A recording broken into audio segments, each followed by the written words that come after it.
আলাইকুম। আমি কৃষিবিদ অনিকুল ইসলাম।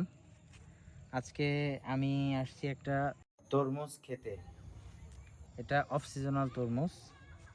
এটার ভ্যারাইটি নাম হচ্ছে ব্ল্যাক বিউটি F1 হাইব্রিডের একটি তরমুজ, কিন্তু এটার ফলন অত্যাধিক বেশি এবং এটার দামও অনেক বেশি।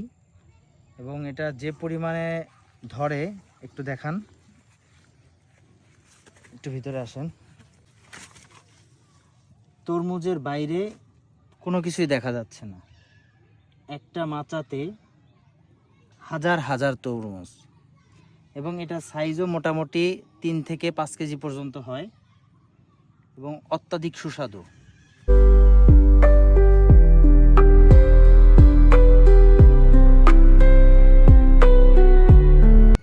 এই সিজনের তরমুজ সাধারণত জুলাই মাসে লাগানো হয়, আর হারভেস্ট অর্থাৎ ফল তোলা হয় অক্টোবর মাসে।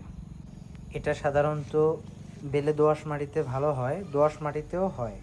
অফ সিজনে হওয়ায় এটা সংখ্যায় বেশি হয়, সাইজে ছোট হয়, কিন্তু দামও বেশি পাওয়া যায়। আপনারা যারা অফ সিজনে তরমুজ করতে চান তারা এইভাবে মালচিংয়ের উপরে করে বেড সাইজ ডিটেলস আপনাদের ডিসক্রিপশনে দিয়ে দেওয়া হবে, ওইভাবে করবেন।